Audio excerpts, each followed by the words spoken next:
Hello, everybody. Pressing the button to get it going. Yes. Hopefully, I think I turned off the music too, so we will find out. If not, we will Tell have us in the comments. some musical backgrounds. Okay, let me just double check the audio. Oh, we did it no, right. good. We did it right. Okay, good.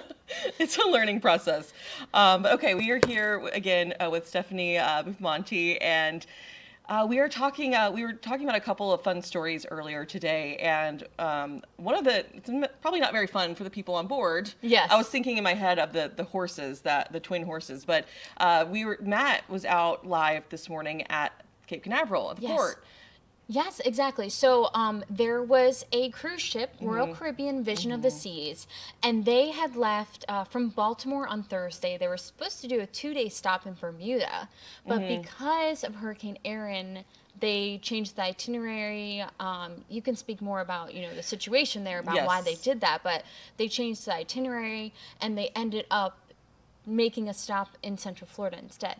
Which, there are worse places to get stuck. I know, right? But yeah, so, you heard this morning he was talking with people who were like, oh, well, sucks we wanted to go to Bermuda, but gonna make the best of the day here. And that's, one person said they were going to Universal. There are so many different things, and there are buses that go back and forth from my understanding, between Orlando and the port. So hopefully they. Oh, I didn't even know that. Mm-hmm. Yes, nice. I don't know if it's. I don't know the logistics because I've never done it. Yeah. But I have friends who have done that and told me like, oh, I'm on the bus or whatever. Yeah. So that's cool. Yeah. So I didn't know that was a thing either. Yeah. So. And there's a lot to do. And if you think about it, they got off at like 8 o'clock. It's not really storming till like 3, so you have most of the day if you just want to go to the beach. Yep. But yeah, it of course it stinks when your vacation plans change. I know. But there had to be a very good reason. Yes. Obviously, Hurricane Erin. And in Royal Caribbean, they do have like meteorologists and things like that. They have to, because I think the last thing they want is to be stuck out in a hurricane like that. Yeah. So yeah, hopefully they don't have to be stuck for very long. I think that it's better that they err on the side of caution for sure. Yeah. When it comes to this, especially because this is going to be kind of beelining towards. It's going to come likely just west of Bermuda, so I can see why they may have done that. Yeah, I guess, what is the situation? Because we know the intensity changed. Yes. So we do know it's a Category 3 hurricane, and I'll talk more on why that is in a moment. But yesterday, around this time, it strengthened. It was still strengthening very quickly and ended up being a Category 5 hurricane over the span of like 24 hours, which is kind of crazy.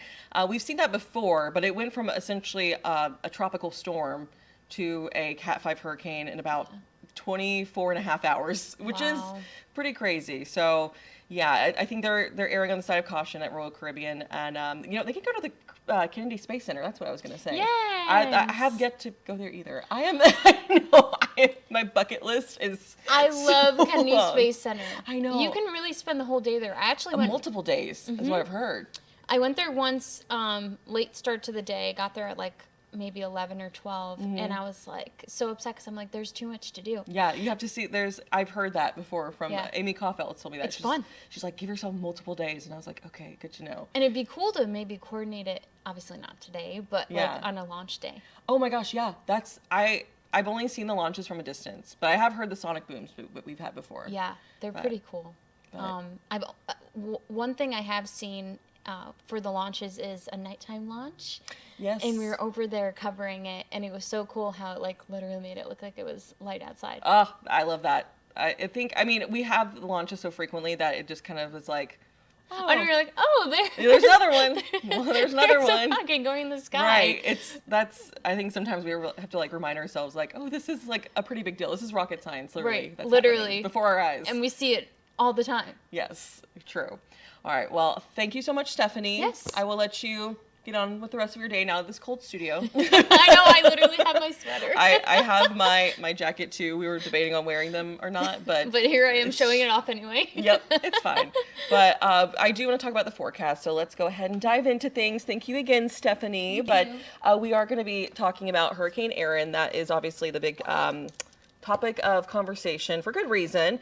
And we also are going to be talking about some other areas in the Atlantic. So if you guys have any sort of questions, feel free to leave them in the comments.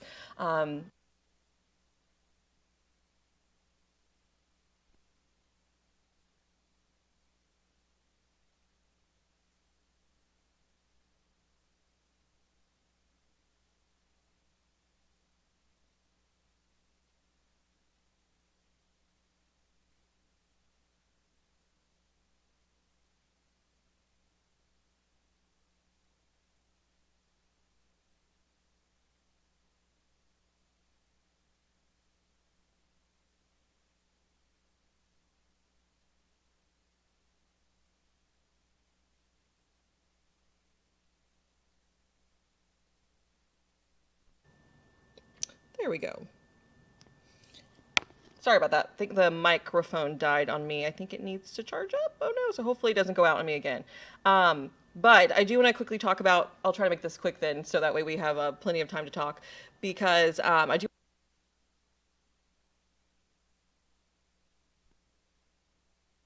keeps dying. We might have to hop off here a little bit early. Oh wait, never mind. I found the charger. We're just improvising here.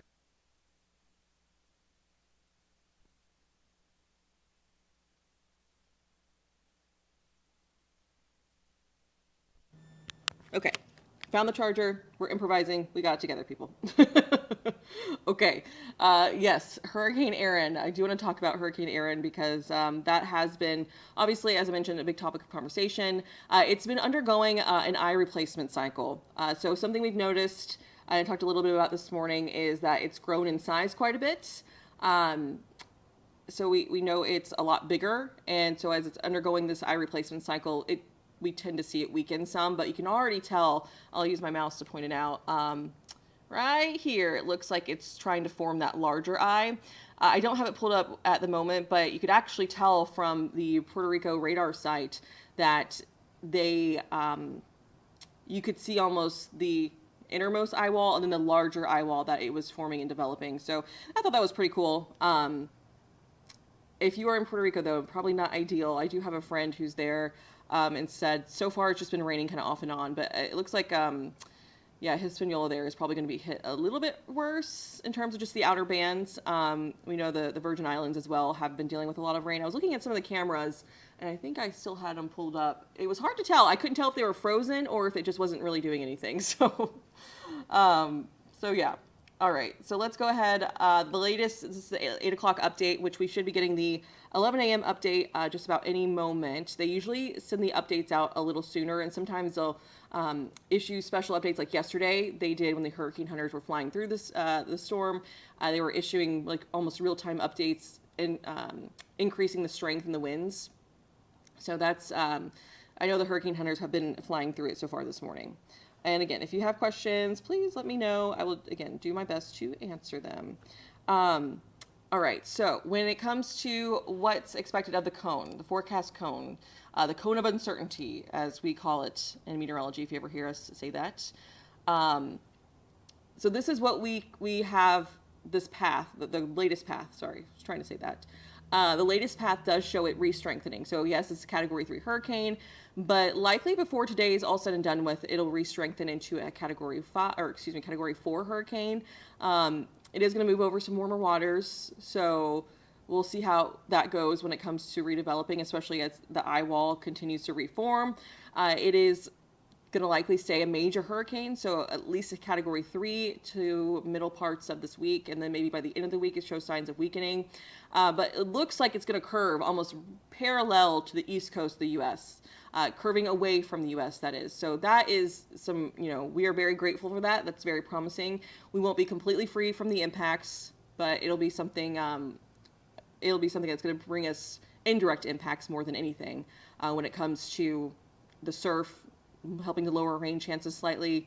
So we'll talk about that in a moment. But winds, as I mentioned, 125 miles per hour. It's still moving to the west. It slowed down some. I mean, yesterday we were talking, I think, 20 miles per hour or 19 miles per hour around this time. So, so yeah, it's definitely slowed down some, and that will allow it to really tap into more of that warm water as well. So I mentioned some of the impacts. That will be the surf, which I know a lot of surfers are very excited about this, and understandably so, because these are going to be some of the tallest waves we've seen in a while. But it's going to lead to some beach erosion. The surf is just going to be really rough, even for strong swimmers. I consider myself a decently good swimmer, but when it comes to strong rip currents, it can just be so dangerous, and things can turn so dangerous so quickly, especially when you have waves that are crashing this large. So yeah, it's especially offshore, which most people obviously aren't swimming offshore, but I think especially north of the Cape Canaveral area of Volusia County is probably where we're going to see the tallest of the waves. So those breakers are going to be pretty tall, and we'll have some pretty long periods in between. But when it comes to rip currents, I talked about this yesterday, and how rip currents form, we know the sandbar, right? That's usually, I feel like, kind of the place where people go in terms of like that's the furthest point out a lot of people will go. And it's always, sorry, my nose is running because it's so cold in here. So if you hear me sniffling, that's why. So that's usually the furthest people go out when it comes to, being out on the ocean. That's kind of like a measurement point. Well, that sandbar, it has weak points in it. And when we have the waves crashing on shore, obviously they crash and move over that sandbar, and they crash, further up on the beach. And all that water builds up as those waves keep crashing, and they find the weakest point in that sandbar, and the water rushes back out. So these are like narrow channels of fast water, and that's fast moving water. I mean, it can move you feet and seconds. So they can be really strong, and they don't pull you under. That's the big takeaway. I know we talk a lot about rip currents, but I mean, they have and can be deadly. So it's an important reminder, but they always say don't panic. And I know that sounds so obvious, but you want to make sure that you are at least, reminding yourself that it's not going to pull you under. It will just pull you out. So you want to swim parallel to the shore, not try to fight against it, because that's how people find themselves in really bad situations, because they exhaust themselves trying to swim back to shore, because I think that's where the panic sets in, and then it's like you're not moving.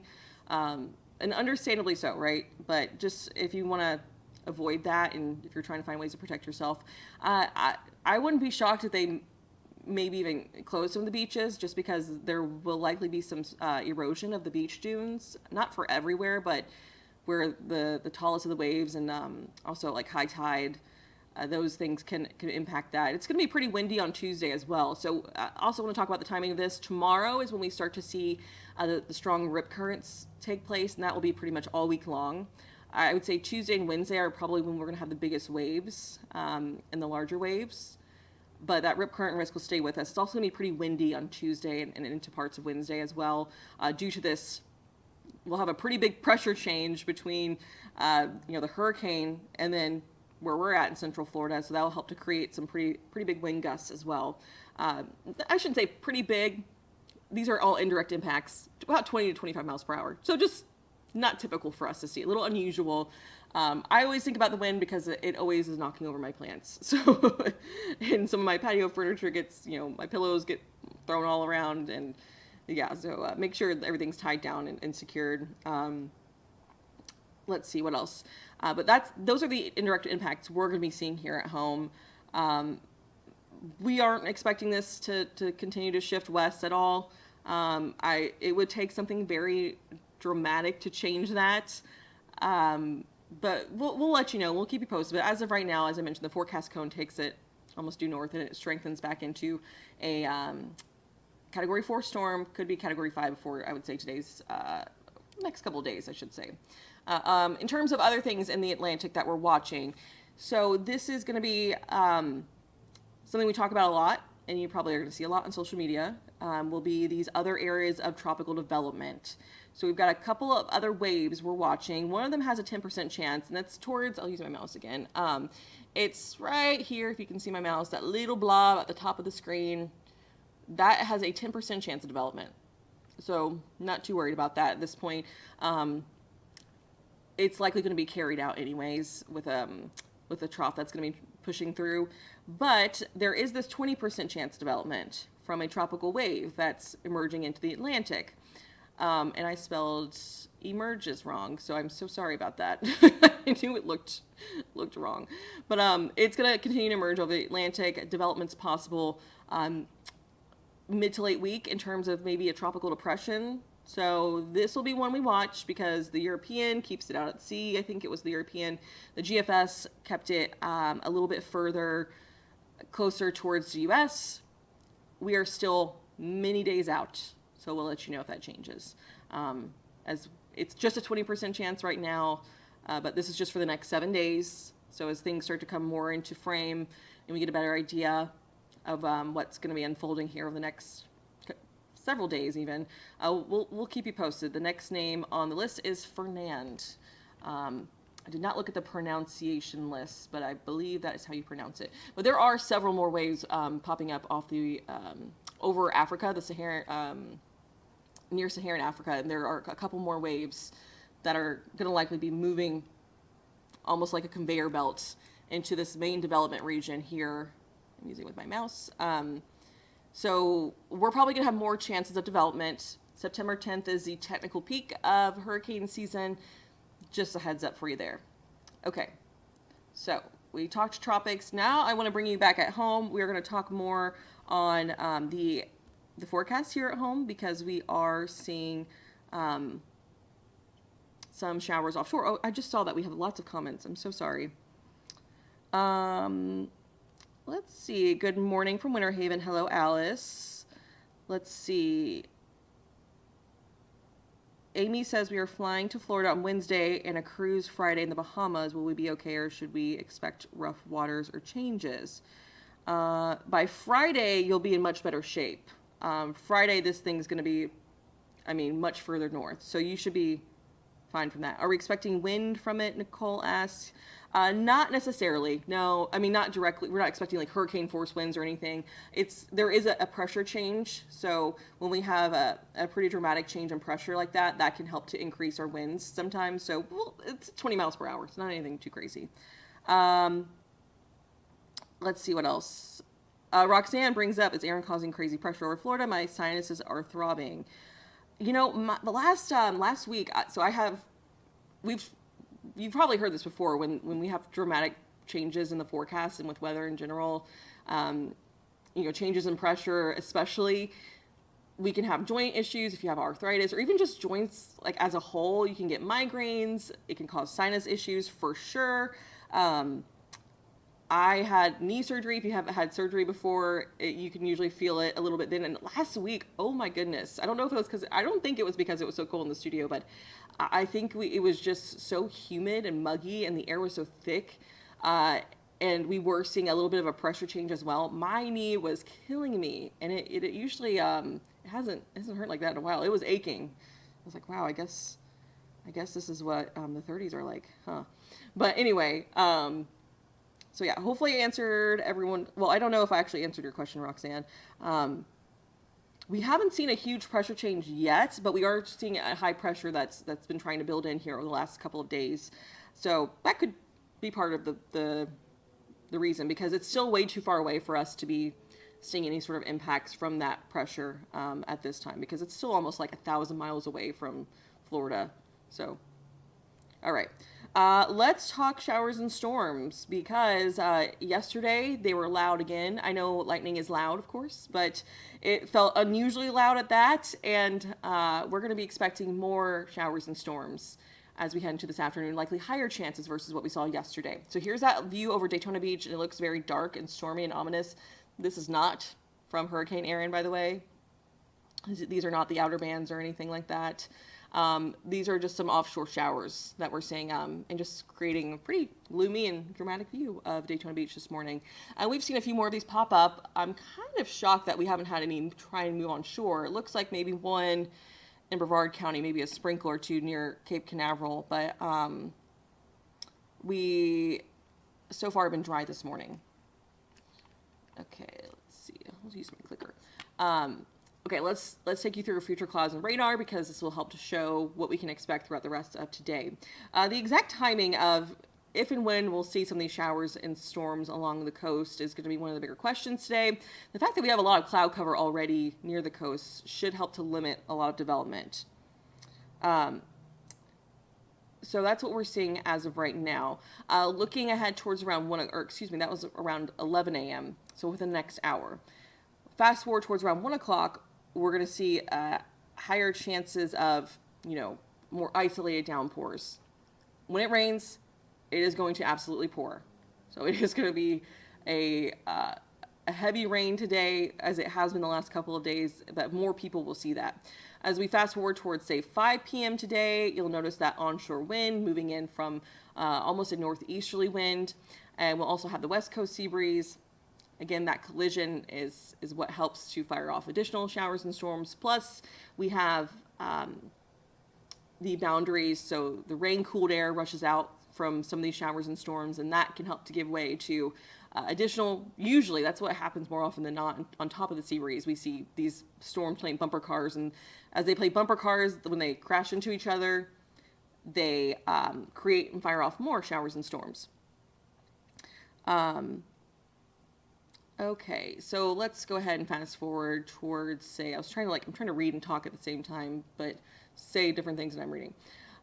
So let's talk about what we can expect as we get closer towards, say, 8 o'clock. We start to see things fade. I do think we'll still be having some showers and storms to contend with by, say, the 8 o'clock hour.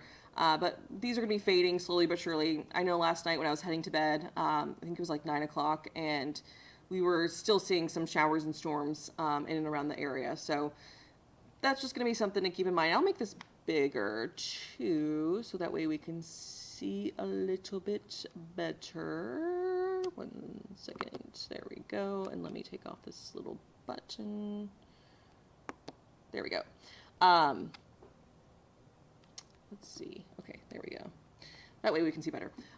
So that's what we're seeing in terms of showers and storms today. So not all day long. I will say the farmers market's one of my favorite things and places to be. The Orlando Farmers Market near downtown Orlando. Lake Eola, always so fun to go to. I love all things farmers markets. So if you're going to be going, sooner the better, because we're going to see shower and storm chances on the increase by about 1 o'clock. They're still going to be pretty hit and miss. Temperatures, we don't have a heat advisory today, but they'll be in the mid-90s. 94 degrees will be our high today in Orlando, 94 in Claremont, 93 in Leesburg, and 92 in the Villages. To land near the coast will be closer to, say, 90 degrees in Palm Coast, to Daytona Beach, New Smyrna, 91 in Cocoa Beach. So it's still going to be pretty hot and humid near the beaches too. Our feels like temperature, so that heat index, that's once we factor in the humidity. It's going to be approaching heat advisory levels. Criteria is technically, I think it's I believe it's I think it's 108. Sorry, I don't know that off the top of my head. Because I know we have a threshold for extreme heat warning and then a heat advisory. But regardless, it's going to be hot and humid today. And it just will be tough to be outside for some people, especially if you have breathing issues like asthma and things like that.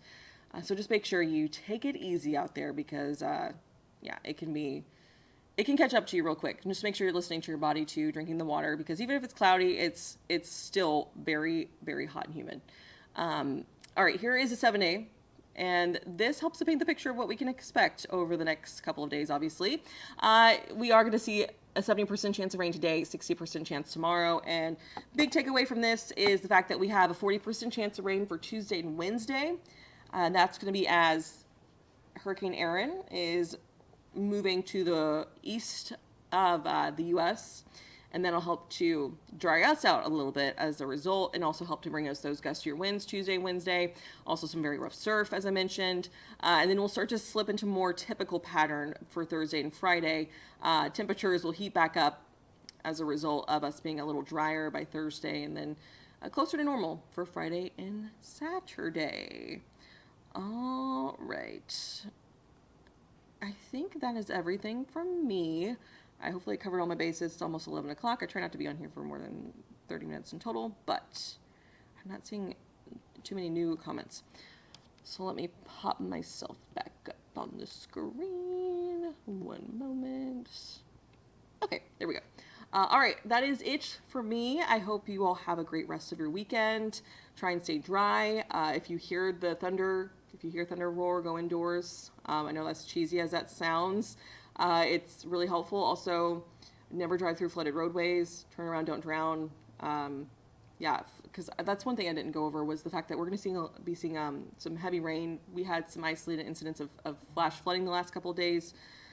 So just make sure you're taking it easy. Well, I was going to end things, and now we just got the latest update from the National Hurricane Center. Let me take a peek at that really quick. But stand by. Let me pull this up. Okay, there we go. So this still has the 8 o'clock advisory. It takes a second for it to load into our system sometimes. So we might not be able to actually see it currently, because it does take a couple of minutes, because it still says 8 o'clock advisory. Hopefully this will load quickly. But I can still read you what the National Hurricane Center says. Let's see. Erin is still producing heavy rains and gusty winds across parts of Puerto Rico and the Virgin Islands, which that we know. More so wanting to see the status and strength is what I wanted to see, but looks like we might not be able to at this time. Still waiting for it to update. Okay. Still hasn't updated in our system yet. It takes a second. Sometimes there's a little bit of a delay, just like how there is with live TV and being on Facebook Live and you guys. Okay. I hope everyone has a great rest of your weekend and a great work week. We will be back tomorrow bright and early, 4 a.m. on Good Day Orlando. Then I will be on traffic duty Tuesday through Friday, so you will see a little bit more of me as we head into middle and late parts of this week. So just keep the rain gear handy the next couple of days. You'll be glad you did. But take care. I hope you have a great rest of your weekend. Bye.